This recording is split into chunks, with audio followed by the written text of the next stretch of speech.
POCSO case പ്രതിയുടെ പിതാവിനെ ഭീഷണിപ്പെടുത്തി 10 ലക്ഷം രൂപ തട്ടാൻ ശ്രമം. 2 വ്ലോഗർമാർ അറസ്റ്റിൽ.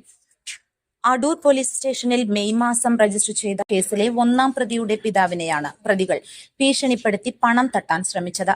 അഞ്ചൽ അഗസ്തിക്കോട് പൂവാനുംവിള വീട്ടിൽ 33-കാരൻ അഗ്നിജ്വൽ, തിരുവനന്തപുരം തോന്നയ്ക്കൽ മംഗലപുരം രോഹിണിയിൽ 35-കാരൻ അനീഷ് വിജയൻ എന്നിവരെയാണ് അടൂർ നഗരത്തിൽ നിന്നും പോലീസ് അറസ്റ്റ് ചെയ്തത്.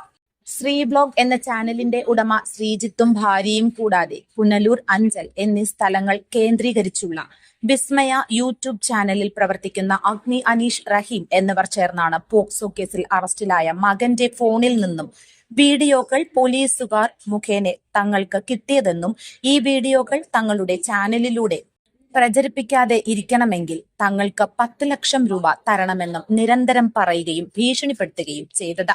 ഇവർക്ക് കൊടുക്കാൻ തന്റെ കയ്യിൽ അത്രയും വലിയ തുക ഇല്ലെന്ന് പറഞ്ഞ പരാതിക്കാരൻ പ്രതികളോട് സംസാരിച്ച് ഒത്തുതീർപ്പിലെത്തി 2.5 ലക്ഷം രൂപ കൊടുക്കാമെന്ന് സമ്മതിക്കുകയും ചെയ്തു. തുടർന്ന് അടൂർ പോലീസിൽ പരാതിപ്പെട്ടു.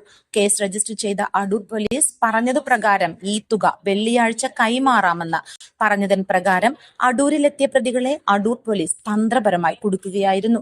അടൂർ ഡിവൈഎസ്പി VS പ്രദീപ് കുമാറിന്റെ മേൽനോട്ടത്തിൽ ഇൻസ്പെക്ടർ SHO J അജയൻ, SI-മാരായ AR അഭിലാഷ്, GS ദീപു, രാധാകൃഷ്ണൻ, അനൂപ്, രാഘവൻ, CPO-മാരായ രാജഗോപാൽ, നിതിൻ, അർജുൻ എന്നിവരടങ്ങിയ സംഘമാണ് പ്രതികളെ അറസ്റ്റ് ചെയ്തത്. പ്രതികളെ കോടതിയിൽ ഹാജരാക്കി റിമാൻഡ് ചെയ്തു. News bureau, Adoor. പാഠ്യേതര രംഗത്തെ മികവിൽ ഇന്ത്യയിലെ 3000-ലധികം സ്കൂളുകളോടൊപ്പം Padmashree central school Enath, powered by lead school, Mumbai. Admissions open for play class to grade 11. ഭാവിയെ വിജയത്തിലേക്ക് നയിക്കുന്ന പഠനം.